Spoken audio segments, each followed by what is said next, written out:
Bunyi,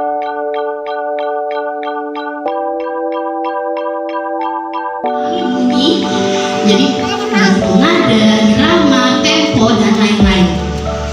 Lalu anak-anak yang punya kecerdasan musikal itu biasanya peka terhadap suara, perbedaan nada, setengah nada. Jadi yang Bu Rahani yang tahu ya, saya nggak paham. Perbedaan setengah nada aja kupingnya ngeh atau sensitif gitu. Kemudian mudah mengingat lagu dan harmoni. Kalau diajarin ketemu anak-anak baru itu kelihatan anak-anak yang bisa langsung say hi ke teman-temannya yang nggak dikenal, atau ada yang tipenya diem aja, nggak berani memulai interaksi. Berarti memang anaknya punya kecerdasan interpersonal. Kemudian mampu berempati, mampu memahami perasaan orang-orang yang ada di sekitarnya.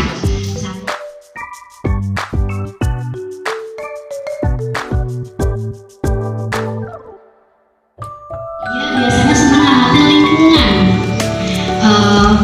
Kalaupun misalnya nih anak saya ini di tesnya kemarin itu nonjol banget, dan memang kalau kita jalan-jalan atau dia nonton YouTube itu, kalau saya tanya itu burung apa, burung jalak bali, burung misalnya burung jalak, saya aja nggak paham burung jalak ada apa aja ya gitu ya. Emang kenapa? Atau kalau beli hewan terus saya tanya, Dek ini bebeknya jantan atau betina? Betina mas, soalnya ekornya begini. Oh gitu. Jadi mereka punya ketertarikan dan bisa punya kira-kira kecenderungan kemana. Atau kalau merasa kesulitan bisa berkonsultasi sama ahli. Biasanya suka nanya sama guru, Bu anak saya kalau di sekolah kira-kira gimana, bagusnya di pelajaran apa? Atau ke psikolog. Biasanya kita bisa melihat kira-kira anak ini punya potensinya di mana. Nah, kalau Bapak dan Ibu suka dengan tes minat bakat, psikotes minat bakat, kadang ada orang tua yang datang ke saya, anaknya 4 tahun lalu diminta tes minat bakat. Jadi di sini sekalian saya jelaskan, tes minat bakat ini bukan untuk melihat potensi dari multiple intelligence ini, tapi tes minat bakat itu diperuntukkan untuk melihat kira-kira jurusan yang sesuai untuk anak kita. Jadi kemampuan verbalnya gimana, kemampuan non-verbalnya gimana, kemudian kreativitasnya seperti apa. Nah, kalau nggak salah, almarhum Pak Munif sudah membuat tes multiple intelligence research ya. Jadi untuk bisa melihat profil anak kita ini kira-kira punya aspek kecerdasan yang mana saja.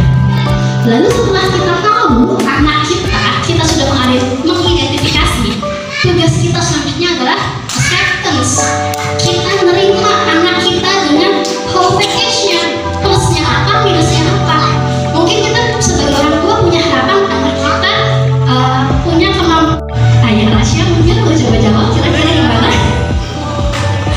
Oh ada, ya. Kalau Ayah Rasya tadi bilang bisa, kalau Ibu bisa. Oke, betul sekali. Seperti yang saya ucapkan di awal, saya sampaikan di dalam, setiap diri kita punya 8 kecerdasan ini. Mungkin ada yang menonjolnya cuma 1. Mungkin kita pintar di musik, tapi body kita jelek, yang lainnya juga. Tapi ada orang-orang yang bisa mengembangkan 8 kecerdasan ini. Familiar sama mukanya? Ini tokoh-tokoh yang ada di Indonesia. Dari yang pertama nih, kembaran saya 11-17, agak jauh memang bedanya. Najwa Shihab.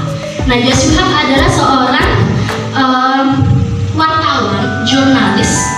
Berarti dia punya kemampuan untuk bahasa yang baik. Kemudian karena dia wartawan, dia juga saya suka lihat dia suka merangkai openingnya atau closing acaranya dengan membuat kalimat yang berima belakangnya. Gitu ya. Jadi seperti saja. Kemudian dia seorang wartawan, dia harus bisa berpikir logis.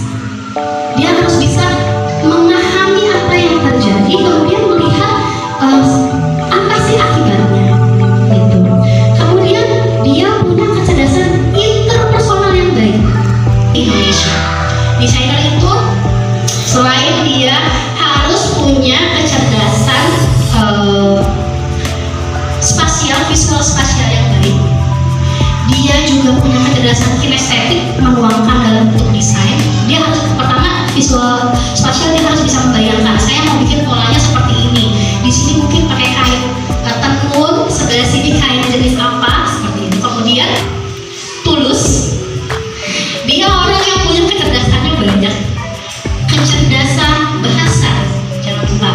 Lirik-liriknya sangat puitis, dia memakai diksi yang unik.